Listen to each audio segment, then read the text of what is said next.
পয়লা জানুয়ারি 2026 নতুন বছরের প্রথম দিনেই রাজ্য রাজনীতিতে বিশেষ তাৎপর্যপূর্ণ দিন। আজ তৃণমূল কংগ্রেসের প্রতিষ্ঠা দিবস। 1998 সালের এই দিনে কংগ্রেস ছেড়ে মমতা বন্দ্যোপাধ্যায় যে দলটি জন্ম দিয়েছিলেন, আজ তা পশ্চিমবঙ্গের শাসক দল এবং দেশের অন্যতম প্রধান রাজনৈতিক শক্তি। প্রতিষ্ঠার 28 বছরে পা রাখল তৃণমূল কংগ্রেস। আজকের এই দিনটিকে বিশেষ মর্যাদার সঙ্গে পালন করে তৃণমূলের নেতা কর্মী থেকে সাধারণ সমর্থক। দলের প্রতিটি শাখা সংগঠন এই দিনটিকে অত্যন্ত মর্যাদার সঙ্গে পালন করে। আজ দুর্লভপুর শ্রমিক ভবনে বাঁকুড়া জেলা আইএনটিটিইউসির পক্ষ থেকে অত্যন্ত মর্যাদার সঙ্গে দিনটি পালন করা হয়। শ্রমিক সংগঠনের সকল সদস্য সহ অগণিত মানুষ দুর্লভপুর শ্রমিক ভবনে জমায়েত হন। দলীয় পতাকা উত্তোলন করেন আইএনটিটিইউসি বাঁকুড়া জেলা সভাপতি রথিন ব্যানার্জি।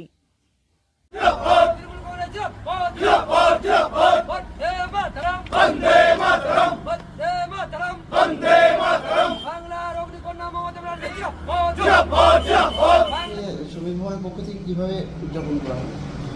আমরাও শ্রমিক ভবনের সমস্ত নেতৃত্ব এবং আমাদের শ্রমিক বৃন্দরা সকাল 8টায় পতাকা তুলে আমাদের দলের প্রতিষ্ঠা দিবস পালন করলাম এবং পতাকা উত্তোলনের পর আমাদের যারা তৃণমূল কংগ্রেস করতে এসে শহীদ হয়েছেন, আমরা তাদের প্রতি শ্রদ্ধা জ্ঞাপন করে 1 মিনিট নীরবতা পালন করে এবং আমাদের জাতীয় সঙ্গীতের মাধ্যমে আমরা আজকের অনুষ্ঠান শেষ করেছি এবং সবাইকে মিষ্টি মুখ করে আজকের অনুষ্ঠান আমরা সমাপ্তি করেছি।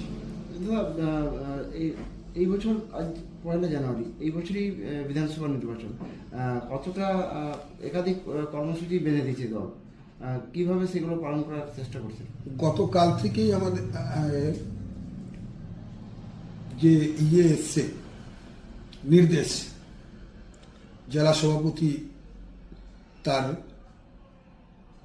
যে সমস্ত নেতৃত্বদের কাছে নির্দেশ দিয়েছেন, গতকাল 2 তারিখ থেকেই আমাদের প্রত্যেকটি বিধানসভায় এবং প্রত্যেকটি বুথে আমাদের একটা করে টিম 25 জনের, তারা প্রত্যেকটি অঞ্চলের বুথে বুথে যাবেন।